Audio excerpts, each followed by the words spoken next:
Salut à toutes et à tous, ravi de vous accueillir dans un nouveau numéro de PL Club consacré à la 22e journée de Première Ligue. Après, évidemment, une parenthèse consacrée à la Cup. Nous retrouvons le championnat en compagnie de Bruno. Bonjour Bruno. Bonjour. De Philippe. Bonjour Serge. Salut Philippe. Et évidemment de Christian qui se trouve dans sa data room et qui va nous abreuver d'infographies et de modèles de jeu pour mieux comprendre les rencontres du week-end. Salut Christian.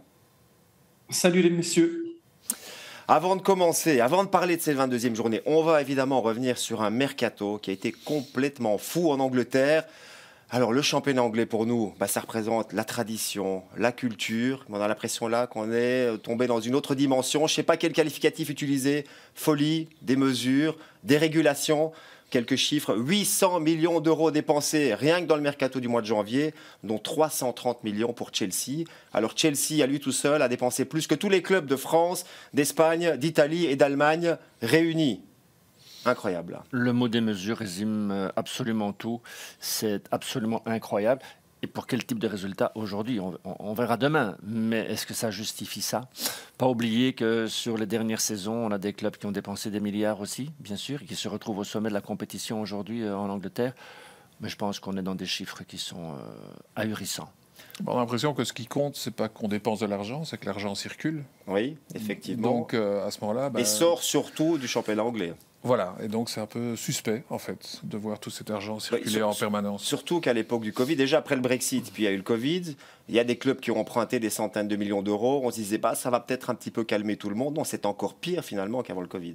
Oui, c'est encore pire, mais ça montre qu'il y a besoin de plus d'argent qui doit circuler. Et c'est ça qui est vraiment inquiétant, en fait, parce que ça n'a plus rien à voir avec le football. Ça ne représente avant tout avec l'argent. Et ça ne représente absolument plus la valeur d'un joueur aujourd'hui. Donc, Voilà, on dit toujours que cette bulle autour du football de la Première Ligue finira par éclater. Pour le moment, elle est toujours en train de gonfler. Je vous propose, en tout cas, de revenir à l'essentiel, c'est-à-dire aux sportifs, et de voir les plus beaux buts de la 21e journée.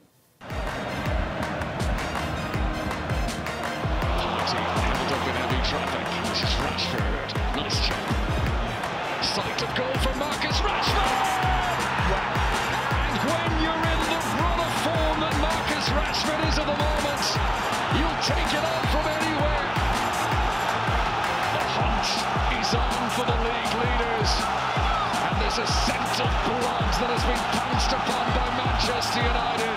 It is 9 goals in 9 games for Marcus Rashford.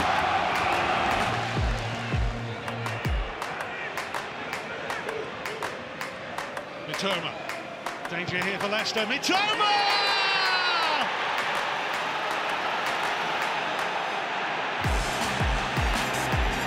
Fantastic goal for Brighton and Hove Albion. The Shavko sensations are at it again. Saka.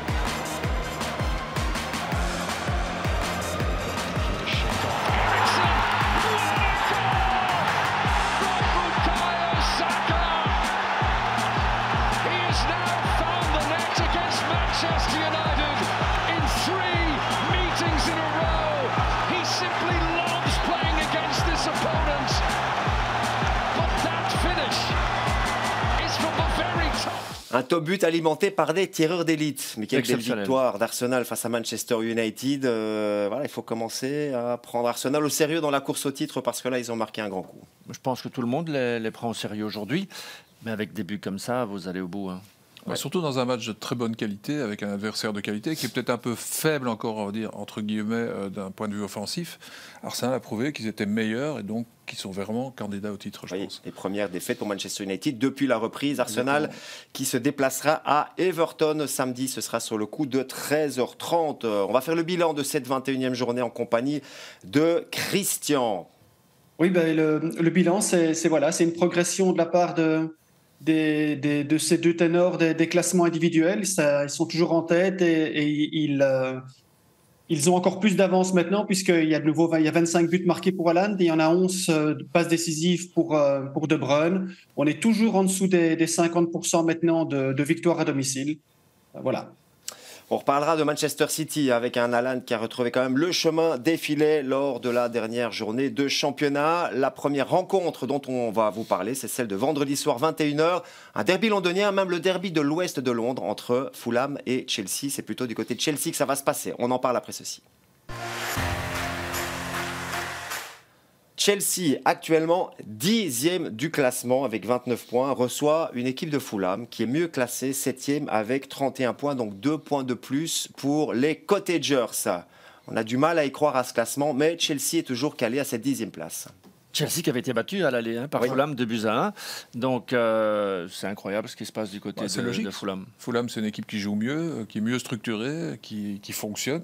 Et qui a... C'est logique maintenant, mais début de saison, on sait que Fulham a fait l'ascenseur depuis 5-6 ans. Ils montent en première ligue, descendent, ils remontent, mais là, c'est quand même une excellente saison. Je rappelle ce que je dis par rapport au montant. Si on garde la même structure qui a réussi à l'étage inférieur pour se qualifier, pour monter, on a plus de chances de produire un football qui est cohérent, et c'est ce qui se passe avec Fulham. Et c'est d'ailleurs ce qui s'est passé au match aller. Je vous propose de revoir les buts marqués. C'était il y a 22 jours exactement. C'était un match de la 7e journée qui avait été reporté, qui a donc été joué le 12 janvier dernier. Et Fulham avait pris l'avantage grâce à un ancien de Chelsea, évidemment, Willian, qui avait fait un passage compliqué à Arsenal, qui était retourné au Brésil, qui est revenu. C'était une surprise cette saison. Et franchement, il est très bon sous le maillot de Fulham. L'égalisation avec un petit peu de réussite grâce à Koulibaly en deuxième mi-temps. Mais finalement, Fulham l'avait emporté grâce à un but marqué par Carlos Vinicius, qui avait remplacé Mitrovic, suspendu dans cette rencontre-là. Et on va voir, et on va parler notamment de cette équipe de Fulham qui est excellente sur ce genre de phase de jeu. On va en parler avec Christian d'ici quelques instants. Donc Fulham avait gagné le match aller et Chelsea a quand même une revanche à aller chercher devant son public. Oui, une des rares erreurs de la saison de Kepa aussi, comment il estime la trajectoire. On a une équipe, on y reviendra sans doute, une équipe de Chelsea qui gère bien défensivement, mais qui a quand même des difficultés à marquer des buts, on y reviendra. En 2023, c'est une victoire, 3 défaites et 2 partages, toutes compétitions confondues. Donc c'est une équipe qui est quand même toujours à la recherche d'une certaine stabilité, équilibre. Est-ce que les nouveaux joueurs ont apporté cet équilibre? Parce qu'évidemment, on a beaucoup parlé lors du dernier jour du Mercato du transfert. Le plus important de l'histoire de la Première Ligue, c'est celui d'Enzo Fernandez. Et on a la chance d'avoir Christian parce que Christian suit ce joueur et l'avait déjà notamment repéré lorsqu'il évolue en Argentine, Christian. Oui, de même manière que Lisandro Martinez, ce sont des joueurs qui sont passés par Defensa et Justicia. Ils ont toujours une tradition de défendre très, très, très, très bien. Et quand on va faire ses classes dans un club comme ça, qu'on est milieu défensif, qu'on doit travailler énormément pour l'équipe parce que quand on regarde le championnat d'Argentine, il y a un enthousiasme incroyable. Tous les joueurs sont capables de défendre comme des défenseurs, que ce soit l'attaquant, l'ailier ou un demi-défensif. Et il a été faire ses armes là-bas et il est revenu à River Plate où il a joué le haut du classement. Donc là, il a pu aussi utiliser une arme redoutable pour un milieu de terrain, c'est-à-dire l'utilisation des passes décisives et de même marquer des buts, comme vous pouvez le voir, quand même, pour un milieu de terrain qui marque 12 buts et 10 assists en 53 matchs, c'est extraordinaire. Et puis, il est passé à Benfica, dans une équipe qui joue le haut du classement. Et bien là aussi, en 29 matchs, il y a quand même une production intéressante, 7 passes décisives, 4 buts marqués. Alors là, il rentre dans une équipe, comme on va le voir, qui est très forte et qui est bien mise en place depuis Potter au niveau défensif. Il va encore renforcer ça et s'il peut en plus ajouter quelques passes décisives, eh bien, il va avoir une production importante dans cette équipe de Chelsea.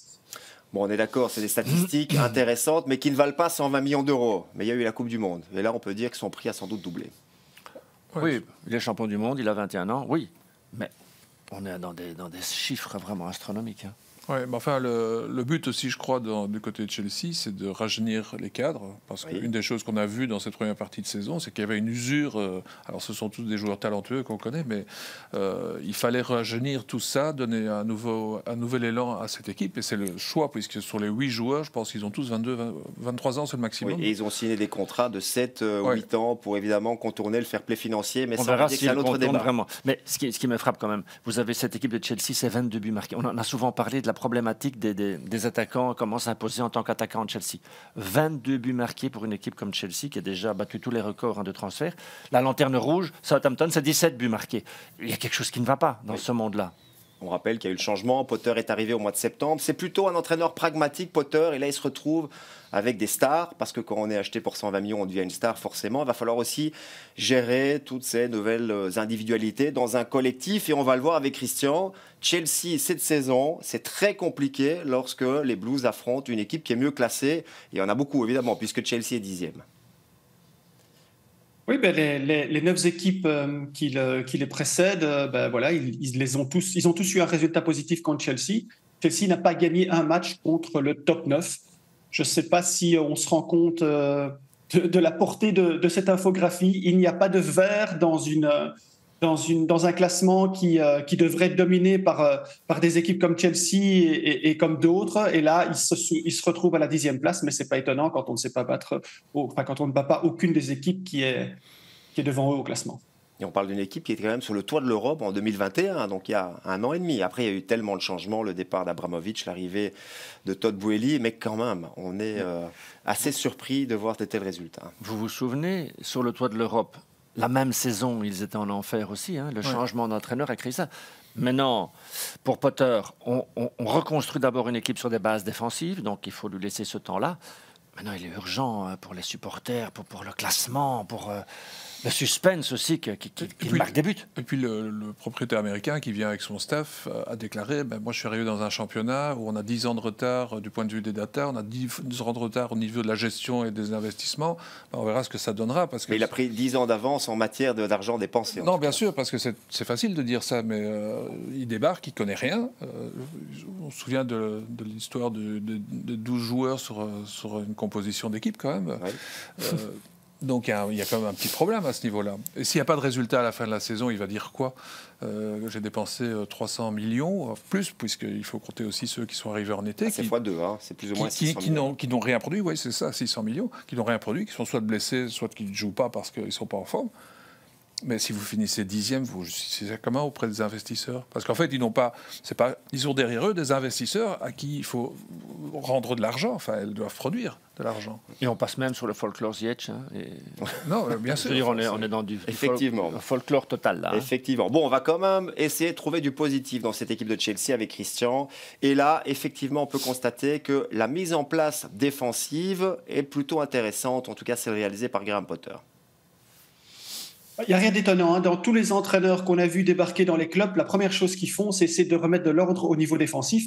Et depuis Potter, l'ordre, il est pas mal, puisqu'ils sont quand même 3e du classement. Ils sont quand même devant Manchester City et Manchester United qui fonctionnent très bien quand même aussi défensivement. Donc, de ce point de vue-là, tout va bien pour le moment. Maintenant, c'est toujours là où Tuchel parvenait à terminer des matchs avec 1-0, 1-0, 0-1 et prendre des points. Là, il ne parvient pas encore à le faire. Mais l'aspect défensif est de toute façon bien présent et maintenant il faut transformer ça en aspect offensif et là c'est un peu plus problématique. Voilà, c'est plus problématique. On va voir notamment les quelques joueurs qui sortent du lot cette saison et c'est pas facile d'aller en chercher, avec notamment Mount qui a marqué 3 buts et Havertz qui a marqué 5 buts, mais par contre Aubameyang c'est 1 but, Pulisic 1 but, Sterling 4 buts et encore je crois que c'est 2 doublés de mémoire. Il y a aussi Ziyech, là on peut lancer la séquence vidéo. À part Mount et Havertz, on a du mal, Christian, à trouver un joueur qui parvienne justement à faire la différence devant le but adverse. Il y a 2 saisons, même la saison précédente, on avait expliqué qu'on ne parvenait pas à imposer un numéro 9 dans une équipe comme ça qui marquerait 15, 20 ou 25 buts comme Alan. Et tous les buts venaient de partout, venaient des latéraux, venaient des défenseurs, des milieux de terrain et notamment le meilleur buteur était Jorginho avec sur penalty.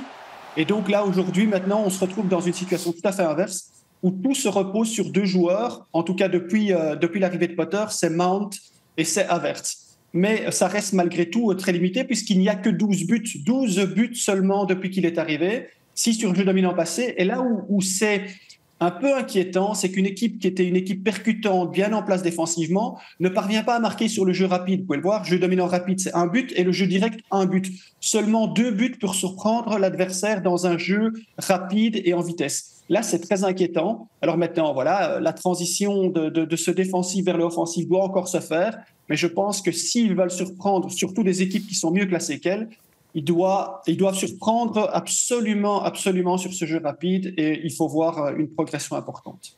Autre élément important, c'est le nombre de blessés. Kanté, Pulisic, Sterling, Zakaria, Mendy, Fofana, il faut rajouter Reece James et de l'autre côté Chilwell qui sont apparemment de retour à l'entraînement. Ça fait beaucoup et quand tous ces joueurs-là vont revenir, Potter il aura 33 joueurs dans son noyau, dont des joueurs achetés pour des dizaines de millions d'euros pour 11 titulaires. Ils sont déjà éliminés en Cup, il reste la Ligue des Champions.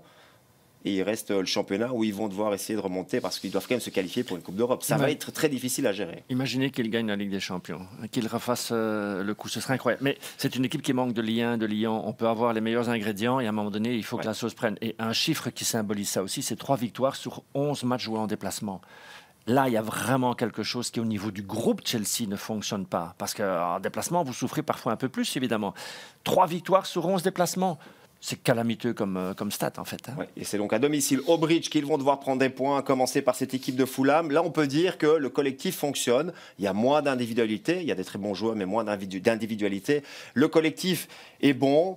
Et on va voir, notamment avec Christian, que cette équipe de Fulham est très efficace sur les centres. Et ça, on l'a vu dès le premier match de la saison face à Liverpool. C'est une équipe qui a quand même un attaquant efficace, Mitrovic évidemment, avec des ballons qui viennent des côtés et un attaquant qui est bien alimenté par les flancs. Ça fait du bien de voir un modèle comme ça dans une équipe de ce niveau-là, parce que ce modèle de jeu dominant placé, de passer par les flancs, de donner des centres, comme vous pouvez le voir, eh bien, je peux vous dire que cette infographie, elle a été très facile à faire parce que c'est pratiquement l'équivalent de Manchester City sur zone optimale de centre. Et donc ça veut tout dire. Ça veut dire en fait que cette équipe a construit, comme disait Philippe, a construit ses bases en Championship. Ils ont évidemment un attaquant qui est un attaquant de rectangle, qui est très fort au cordeau, qui est très fort de la tête. Et donc, on est obligé de lui donner des ballons qui viennent des flancs ou des ballons sur phase arrêtée. Et dans ce domaine-là, ils ont fait cette transition vers la Première Ligue. Ils n'ont pas eu peur de se dire « Ok, on va souffrir défensivement, il faudra marquer beaucoup de buts sur des reconversions rapides. » Eh bien non, ils continuent à passer par les flancs. Et on en a parlé en préparation d'émission. Serge, vous me disiez, j'ai vu le dernier match. Et ça ne fait que centrer. Et donc, c'est pas étonnant de voir ce genre de résultats et d'être en tête dans ce domaine-là en Première Ligue. Ouais, effectivement, c'était à domicile face à Tottenham, mais on a vu aussi que Tottenham était prêt et a réussi à défendre sur les centres. Mais il y en a eu énormément toute la rencontre. Il reste d'ailleurs sur 2 défaites Fulham. À chaque fois, c'est par un petit but d'écart. Donc, ils ne sont pas battus de grand-chose. C'était 1-0 à Newcastle avec le penalty que tout le monde a vu raté par Mitrovic et la défaite à domicile face à Tottenham. Mais c'est une équipe qui est capable de mettre, on va dire, une épingle sur toutes les autres équipes de Première Ligue. Et en plus des centres, il y a les phases arrêtées, Christian, et notamment les corners, là aussi, où les cottagers excellent. Oui, là aussi, ils sont en tête du classement avec, c'est un peu étonnant c'est pas étonnant quand on est fort sur les centres et qu'on est fort sur le jeu de tête et au cordeau. Et puis on est fatalement aussi fort sur des ballons qui viennent de corner. Et on le voit, c'est très partagé, 4 corners de la droite, 4 corners de la gauche, beaucoup de 4 buts dans le petit rectangle. Et puis aussi un deuxième ballon, vous voyez, sur un tir lointain, où on est prêt pour pouvoir exploiter ces deuxièmes ballons. Et là aussi, il y a un joueur qui est important, c'est Palhinha, qui est venu de Lisbonne. Et là aussi, le système dans lequel il évoluait, c'était un système avec beaucoup de combinaisons et énormément de buts sur des phases arrêtées. Et là, en fait, c'est bien parce qu'ils projettent leur modèle de leur éducation, ces modèles dans lesquels ils ont appris comment utiliser certaines armes, et ils peuvent les utiliser quand ils viennent dans un championnat plus élevé. Et ça, c'est très important, surtout pour une équipe comme Fulham, qui doit aller prendre des points sur des buts sur phase arrêtée. Je trouve que ce qui les caractérise par rapport à, disons, il y a 2 saisons, quand ils étaient en Première Ligue aussi, où ils jouaient bien, mais ils perdaient toujours en fin de match, c'est qu'ils ont acquis dans la préparation, dans le travail, un réalisme qui leur donne une 7e place aujourd'hui. Et ça, c'est extrêmement important, parce que la structure est bonne, les joueurs sont bons, il n'y a pas d'individualité comme vous le dites, mais ils sont réalistes. Et ça, c'est efficace. 5 victoires en 2021 quand ils descendent. C'est quand même incroyable. Je veux dire que cette fois, ils ont retenu la leçon. Et ça risque d'être un match quand même très serré du côté du Bridge, avec sans doute les débuts d'Enzo Fernandez, Mudryk aussi, qu'on a vu quelques minutes lors du dernier match. C'était le rôle d'Andreas Pereira, c'est 5 assists aussi dans cette équipe-là. Oui, effectivement, il y a aussi des joueurs qui vont devoir briller, qui vont tenter de briller du côté du Bridge et qui vont porter ce maillot de Fulham. Le derby de l'Ouest de Londres, c'est donc sur Divertissez-vous et sur vos Sport World ce vendredi à partir de 21h. On passe à la 2e rencontre du week-end. C'est évidemment l'affiche, le match au sommet entre Tottenham et Manchester City. On en parle après ceci. The pressure's building. City's grip on the title slipping. Spurs' top four hopes fading. But don't count these guys out. Kane finds the corner. Oh, brilliant! What a hit! Glorious goal! Who can get their season back on track? It's Spurs versus Manchester City. Tottenham-Manchester City, un des duels les plus spectaculaires de ces dernières saisons. On verra les buts du match aller d'ici quelques instants. Tottenham, actuellement 5e avec 36 points. Manchester, 2e avec 45 points, à 5 points de retard sur Arsenal, mais un match de plus. C'est donc un match hyper important entre une équipe qui veut évidemment être dans le top 4 et une autre qui veut essayer de réduire l'écart avec Arsenal. Oui, une grande différence aussi entre le City qui marque à domicile et le City à l'extérieur. C'est 15 buts en 9 matchs joués à l'extérieur. Marqués, c'est faible. Et c'est peut-être une chance pour les Spurs. Oui, peut-être ce qu'on ne voit pas, c'est que City est peut-être actuellement une équipe qui doute un petit peu, d'autant qu'elle joue contre une équipe de Tottenham qui ne réussit pas trop. De l'autre côté, on doute certainement, parce que les résultats ne sont pas à la hauteur. Mais City a un peu des pieds d'argile, j'ai l'impression, malgré ce buteur extraordinaire qu'ils ont. Ils dépendent très fort de lui.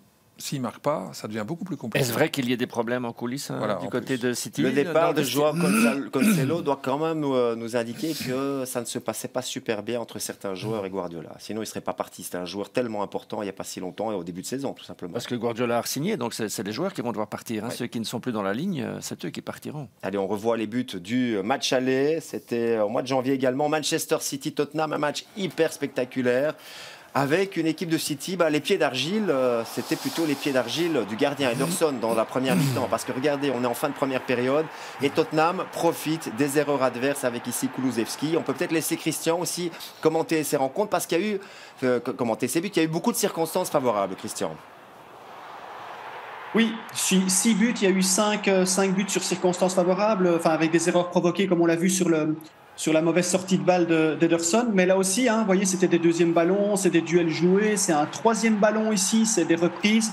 Donc en fait, c'est ça aussi, c'est ça qui est bien. Il y a des matchs où les entraîneurs ont des plans de jeu, mais des fois, le spectacle, ça vient aussi de la circonstance favorable ou défavorable. Et voilà, ça donne beaucoup de plaisir aux téléspectateurs. Il y a eu des retournements de situation aussi, puisque en menant 2-0, ce qui était quand même rare récemment de la part de Tottenham, qui se fait rejoindre je crois en 20 minutes ou en 25 minutes.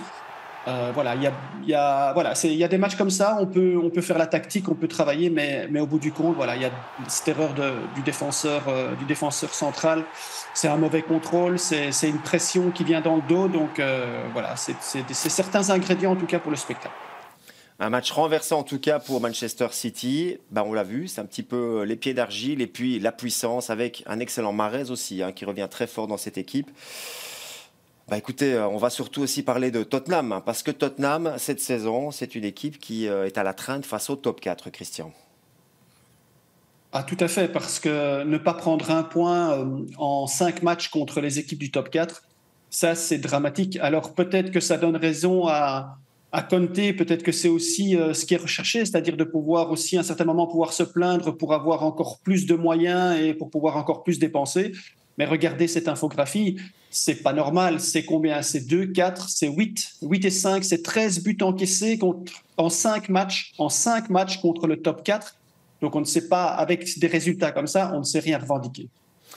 Bon, Antonio Conte, entre parenthèses, qui sera peut-être absent dimanche parce qu'il a été opéré mercredi dernier de la vésicule biliaire et on ne sait pas s'il sera sur le banc ou pas. Ou en chaise roulante.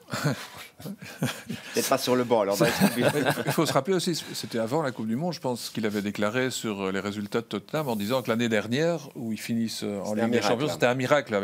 Mais ça, c'est quand même très surprenant qu'un coach comme celui-là dise ça, alors qu'en début de saison, on les pointe quand même comme des candidats au top 4. Voilà. En tout cas, c'est difficile d'être dans le top 4 sans battre à un certain moment les concurrents au top 4 et les équipes. Avant la Coupe du Monde, ils sont dans le top 4 et là, ils sont en train de perdre des plumes à chaque journée sur leurs adversaires directs, même sur Fulham, parce que ça devient à un moment donné aussi. Absolument. Mais ce qui est étonnant, en tout cas, avec une équipe entraînée par Antonio Conte, c'est les difficultés défensives. Vous l'avez montré déjà, Christian, dans les buts encaissés face au top 4, mais ça se reproduit régulièrement. C'est une équipe qui, on l'a déjà dit, qui est à réaction. Elle est souvent menée en première mi-temps, réagit en deuxième mi-temps quand elle le peut, mais ça rend quand même les matchs compliqués. On pensait avec la Coupe du Monde qu'il avait eu le temps de mettre quelque chose en place et de consolider ce travail défensif, mais apparemment pas, puisque depuis la Coupe du Monde, voici les résultats. Il y a 4 matchs où il a encaissé 2 buts ou plus. Donc ça, c'est quelque chose qui est étonnant de la part d'un entraîneur comme Conte. Et quand on voit le mercato, et on se dit, voilà, il y a peut-être l'occasion de se renforcer au niveau défensif. Et en fait, depuis qu'il est arrivé, ils font une fixation sur les ailiers. Ils ont Kulusevski, il y a Son, il y a Richarlison, il y a maintenant Danjuma, il y a Brian Gill qui était revenu de Séville mais qui est reparti. Et en fait, je ne sais pas, ils font un achat compulsif sur les ailiers, alors qu'il faudrait peut-être mettre quelque chose en place défensivement. Et quand on voit le modèle défensif actuel depuis la Coupe du Monde, on voit qu'ils ont encaissé 6 buts sur jeu dominant placé. Donc quand le bloc équipe est en place, il est bas, ils prennent des buts. Ils prennent des buts également sur du jeu direct. Donc quand ils ont le ballon, il y a une reconversion qui se fait et donc ils sont surpris aussi. Donc c'est très, très, très étonnant pour une équipe qui a dépensé quand même pas mal d'argent et qui a énormément d'ambition. Voilà, maintenant, peut-être dans un mois ou dans 2 mois, on va dire voilà, les résultats défensifs sont meilleurs et donc ils ont retrouvé le top 4. Mais en tout cas, pour le moment, il faut vraiment améliorer ce domaine-là. On va dire que ça tient un fil défensif du côté Tottenham, mais il y a toujours Harry Kane. Et ce joueur fait encore une fois une saison exceptionnelle. Voilà, on spécule toujours sur son avenir. Est-ce qu'il va rester, prolonger son contrat? Il a joué toute sa carrière. En tout cas, il était prêté quelques fois, mais il a joué le principal de sa carrière du côté de Tottenham. Et il a marqué là. C'était le but de la victoire justement à Fulham. But fantastique. But à la Harry Kane. Son 266e.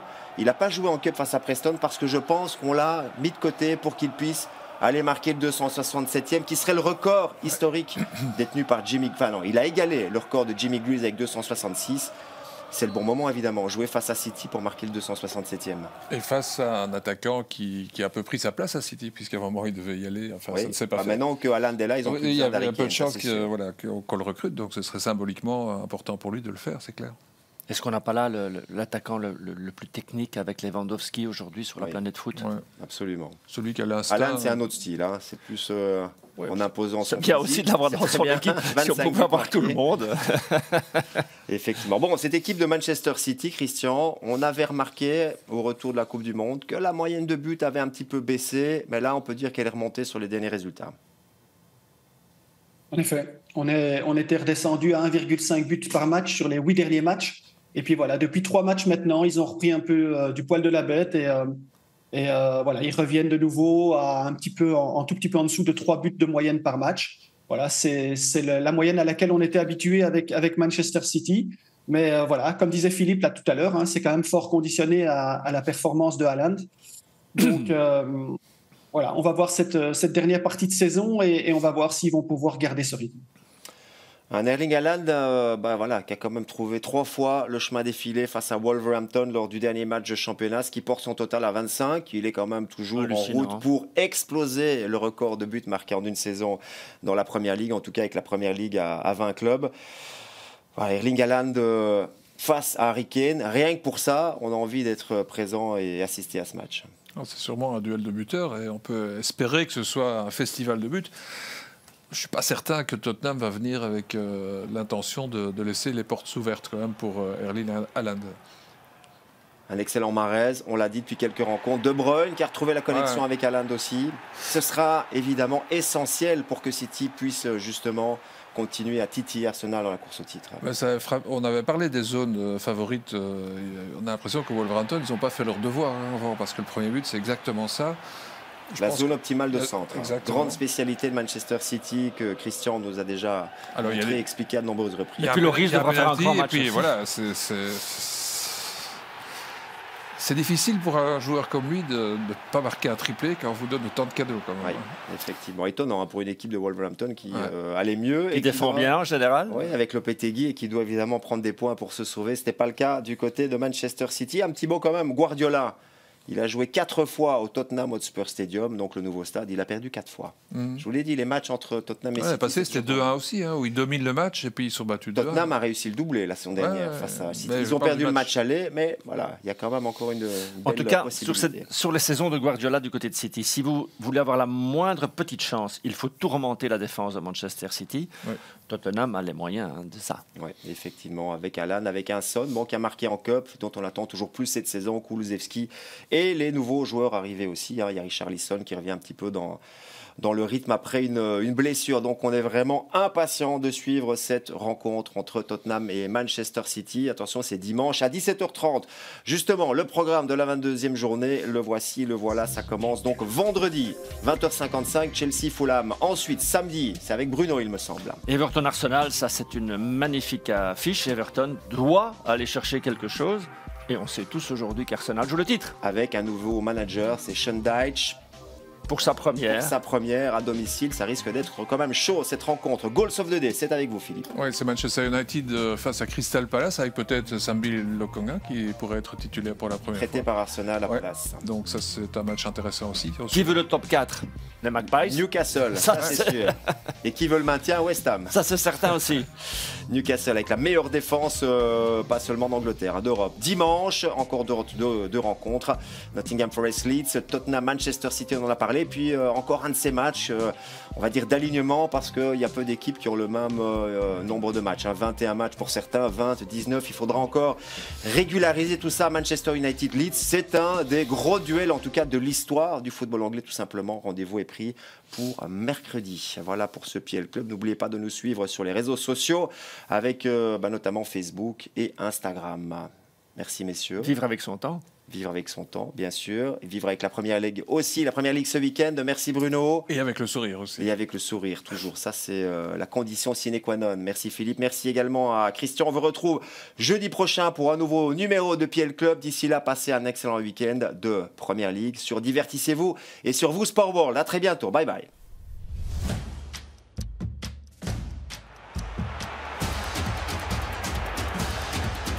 Havertz is there!